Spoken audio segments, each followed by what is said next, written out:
రాముడు సీత లక్ష్మణ సమేతంగా అరణ్యవాసాలకు వెళ్ళిపోతున్నాడని తెలిసి దేశ ప్రజలందరూ ఎంతగానో బాధపడ్డారు. ఇక కౌసల్యామాత తల్లడిల్లిపోయింది. భర్తగా బాధ్యతగా ఉండవలసిన దశరథుడు కైకేయిని తీసుకువచ్చి తన నెత్తి మీద సవతిలా కూర్చోబెట్టాడు. ఆ కైకేయి తనని ఒక దాసీలాగా ఎప్పుడు ప్రవర్తించేది. ఆఖరికి ఆ దశరథుడు కైకేయి కలిసి తన బిడ్డను తనకు దూరం చేస్తున్నారు.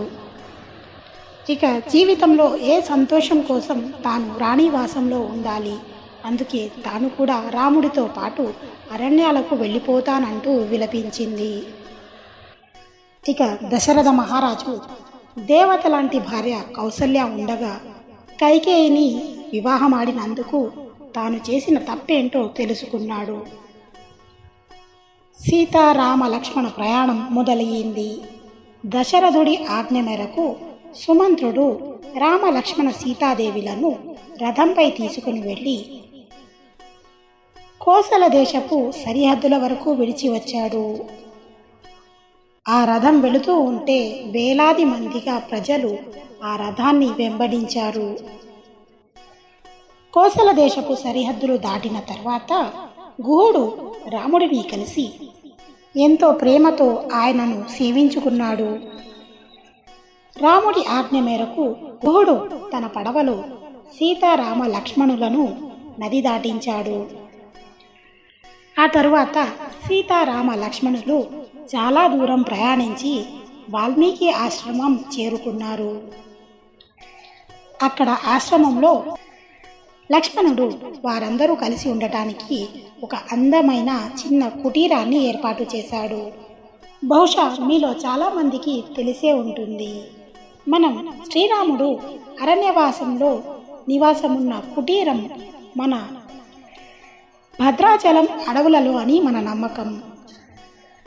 నేటికి భద్రాచలం సమీపంలోని అడవులలో ఒక పర్యాటక ప్రదేశం ఉంది. దానిని పర్ణశాల అంటారు. ఏదైతే పర్ణశాల రామ లక్ష్మణ సీతలు నివాసం ఉండటానికి లక్ష్మణుడు నిర్మించిన కుటీరం అంటారో అలాంటి ఒక చిన్న కుటీరం అక్కడ ఇప్పటికీ చూడటానికి దొరుకుతుంది. అక్కడ ఒక చిన్న తటాకం ఉంది. సీతమ్మ వారు స్నానం ఆచరించిన తటాకం ఇదేనని అక్కడి వారు చెబుతారు. అక్కడికి గనుక మనం వెళ్ళి సందర్శిస్తే అక్కడ సీతమ్మ రాసుకున్న పసుపు కుంకుమ రాళ్ళు అని రంగురంగుల రాళ్ళు కనిపిస్తాయి. దీనితో పాటు రాముడు తన పంచెను ఆరేసుకున్న ప్రదేశమని, సీతమ్మ చీరలు ఆరేసుకున్న ప్రదేశం అంటూ అక్కడి గైడ్లు మనకు చూపిస్తారు. దీంతో పాటుగా ఈ పర్ణశాల ప్రాంతంలో సీతారామ లక్ష్మణులు అక్కడ నివాసం ఉన్నట్టు, అక్కడ సీతారాముల ప్రతిమలు, కపట ముని వేషంలో లంకేశ్వరుడు అక్కడికి రావడం, ఆ తర్వాత తన నిజ రూపాన్ని చూపించటం, సీతమ్మను ఎత్తుకుపోవడం లాంటి దృశ్యాలు విగ్రహాల రూపంలో మనకు అక్కడ దర్శనమిస్తాయి. వీలైతే ఈసారి భద్రాచలం వెళ్ళినప్పుడు భద్రాచలం శ్రీరామచంద్రుల వారిని దర్శించుకుని ఆ తర్వాత పర్ణశాలకు పయనించండి. అక్కడ సుందరమైన మనోహరమైన ఈ దృశ్యాలను చూసి తరించవచ్చు. మరి పర్ణశాల అందాలను, పర్ణశాలతో సీతారామ లక్ష్మణులకు ఏర్పడిన అనుబంధాన్ని, ఆ పర్ణశాల చుట్టుప్రక్కల ప్రాంతాల రమణీయతను గురించి మనం నెక్స్ట్ ఎపిసోడ్లో మాట్లాడుకుందాం. అంతవరకు సెలవు మరి. జై శ్రీరామ్.